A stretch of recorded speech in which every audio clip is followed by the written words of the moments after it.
Move from the Brazilian as he gets past Pruitt. Paul Tracy now looking to also get past Scott Pruitt in the Firestone car.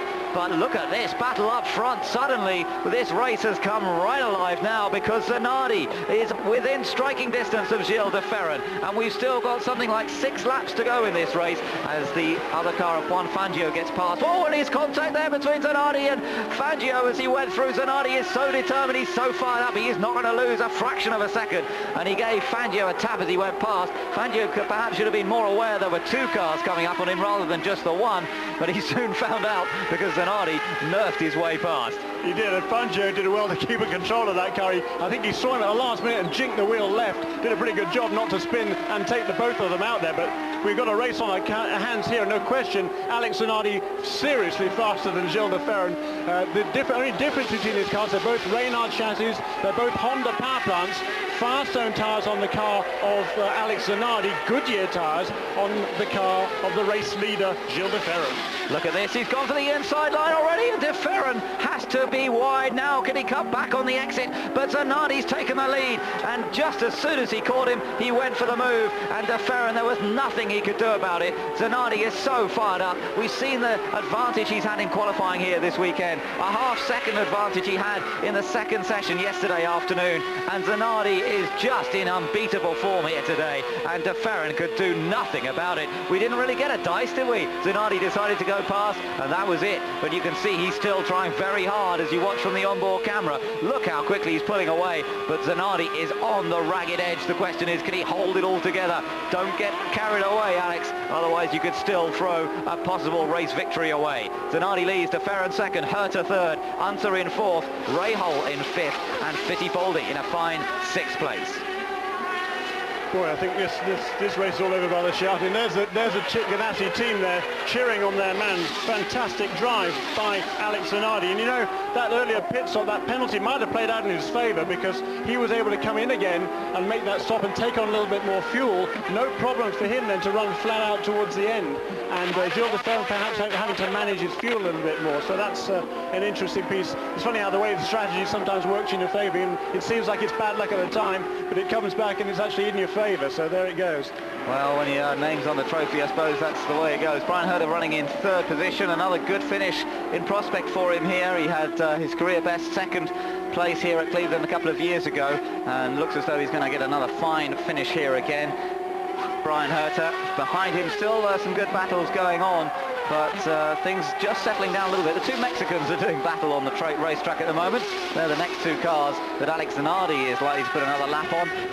Adrian Fernandez and Michel Jourdain together on circuit. Keep running the same way you are. Keep running the way you are. And we can hear just briefly there from Derek Walker talking to Gilles de Ferran. There is Derek Walker down in the pit lane, telling Gilles to just continue the way you are. Well, they can still get a good tally of points out of today. 2nd place, no disgrace. De Ferran, of course, will be disappointed at having lost the chance to win one, but Zanardi in such fine form. Just going back through the chart a little bit, Jeremy, what position exactly did Alex drop down to a little bit early on in the race? Can we yeah, we can have a check. We need to know how many places he made up. I reckon he was all the way back to 23rd place on lap 35 after that stop, so he's come all the way back from there. It's a pretty good effort, huh? It's pretty good, isn't it? 23rd position to take over the lead with still a few laps to go, and Zanardi, the Italian former Grand Prix driver who's now only his 2nd season of the PPG Kart Series with the Chip Ganassi team, the team that took the title last year, and Alex himself had the most successful second half to the season of anybody when he took 3 wins in all last year. He was the Rookie of the Year, finished 3rd in the championship in the end, and took wins at Portland, at Mid-Ohio and at Laguna Seca. He had pole positions towards the end of the season as well, and really was a fantastic debut season from the man who's now 30 years old. Started his career in karting like many of the top single-seater racers, of course, and raced mainly for Lotus in his Formula 1 times. He was a Benetton test driver in 1992, then moved to Lotus in 1993, had a huge shunt in 1993 at Spa, which put him out of action for a while. Came back and raced for Lotus again in 1994 when he replaced Pedro Lamy, who had a big accident himself, but then really never got the chance to progress in Formula One with a team that would give him the opportunity. Oh, look at that. As I speak, he's almost getting the front of his car chopped off by Michel Jourdain, but survives the moment. I should think Jourdain will be getting the blue flag around the track. Jourdain, of course, still involved in this battle with fellow Mexican Adrian Fernandez, and he's not really focused too much on the fact that the leader is right behind him. But just coming back to Zanardi, didn't get that chance in Formula One to make the progress he should have done. Competed in the GT series a little bit in 1995 with the Lotus Esprit, and then at the end of the 95 season tested for Chip Ganassi on the recommendation of Reynards themselves, and Chip Ganassi so impressed with the performance of the Italian that he gave him the chance to go racing last year. Out on the track we can see that there's a problem for the other Toyota powered car of Juan Fangio that's pulling off to the side of the road. So it looks as though all three Toyota cars are now out of this race, and that's a disappointment for them after getting some finishes in the last couple of races.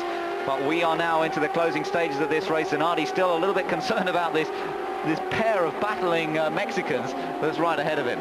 Yeah, it's really, I think, a bit of the white flag this time by, I think, so he really doesn't need to worry too much about it. Well, actually, there's actually Jourdain slowing dramatically as he takes the white flag there. There goes the two race leaders, and also Gilles de Ferry cleanly through there. So Alex Zanardi on his last lap,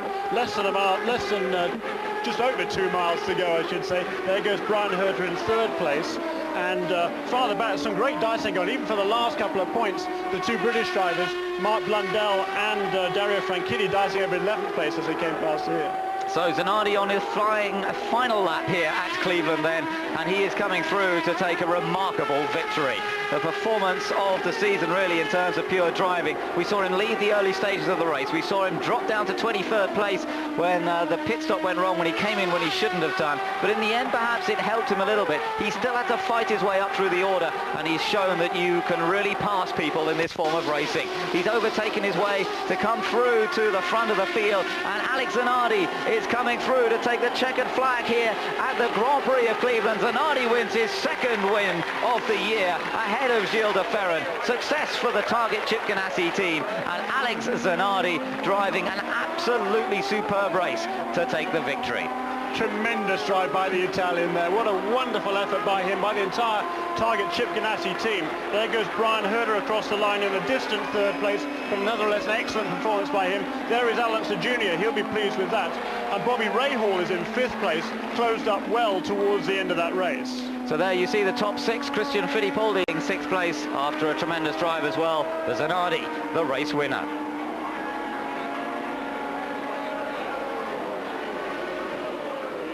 Good battles going on further back, Jeremy. Just coming across the line, this gaggle of cars as they come across with Bozell, Blundell, all just racing right the way through to the checkered flag there. Fantastic for 8th place there. Scott Pruitt just getting a nod over Mark Blundell, who moved up 3 places the last couple of laps.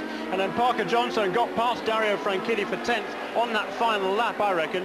So Dario Franchitti back to 11th, Patrick Carpentier 12th, and then right behind him were Jimmy Vasser, Andre Ribeiro, Mauricio Goujoin, who also passed Raul Boesel on the last lap. So great stuff all the way down the field, but a jubilant, and justifiably so, Alex Zanardi. Superb effort. Paul Tracy finished in 7th position in the end, so that gives Paul Tracy some 6 points. That'll give him 106 points in the championship, but for Alex Zanardi, the race winner, that picks him up 20 points, and that puts him on 90 now. So he now is just 16 points behind as he does a celebratory donut in front of the packed grandstands here. They'll love that. Right in front of our commentary box, in fact, and he's doing it perfectly. Cloud of smoke, and the crowd really enjoying the display from Zanardi. It's exactly what he did in Long Beach as well. Got it quite right this time on the second run, but he is such a happy young Italian. Fantastic performance from him, and after the disappointments of the last couple of races, Portland, where they really made a bit of a mistake on the tyre choice, Detroit, where he got taken out on the first lap, he really is enjoying this one. He's obviously got plenty of fuel left, hasn't he? How would that go down in Formula One though? Yeah, that's right. Really loving it and celebrating it in fine style. Alex Zanardi, just look at that. The crew can't believe it. They thought it was all over earlier on. All the entire grandstand, everybody's on their feet cheering for Alex Zanardi. What a great effort. A wonderful way to finish the race by this flamboyant Italian driver. Brilliant stuff, and you just imagine Alex's emotion. He is a very emotional guy, of course. Drives a racing car beautifully smoothly. He's not particularly aggressive driver in terms of the way he drives the car, but he's an aggressive racer, the way he gets past people, as we saw today. Just look at that. He was so angry earlier on in the race, but just look at the delight now at taking the win.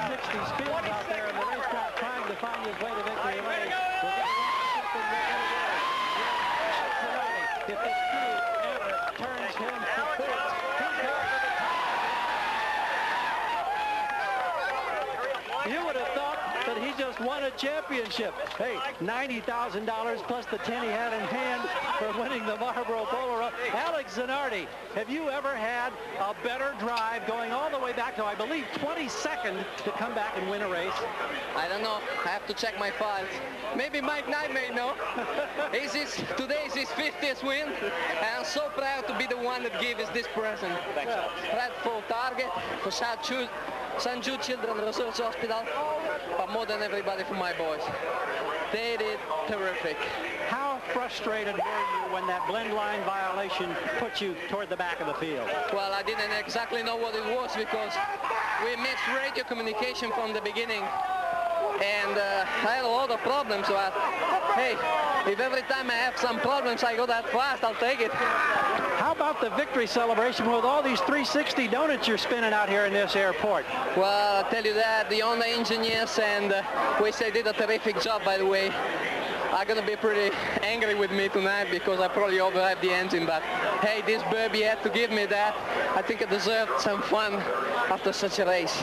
Well, Alex Zanardi, the pandemonium continues. Let's go to Bob. What a fantastic performance from Zanardi. That penalty he had to come in for earlier on as well, dropping him so far down the order. But coming through to take the win, as you can see, the top 6 places, Zanardi, De Ferran, Brian Herter in 3rd, Alanza Jr. and Bobby Rahal 5th, Christian Fittipaldi 6th, Mark Blundell in 9th in the end, Dario Franchitti in 11th, so both of them scoring points. That's good news. Jimmy Vasser just outside the points, and well, in terms of the points table, not a huge difference. Paul Tracy will still be the leader of the championship. 2nd place for Gilles de Ferran, though, and that brings him up onto 93 points. It just means that everybody is getting closer and closer. We've got Zanardi on 90, De Ferran on 93, Michael Andretti on 91, Greg Moore on 95, and Paul Tracy just a little bit further ahead on 106. So with the race in Toronto coming up next weekend, we should have some great fun, Jeremy. Yeah, 2 Canadian drivers there, Paul Tracy and Greg Moore at the top of the standings, and that's going to go down very well indeed. There's always a tremendous crowd on hand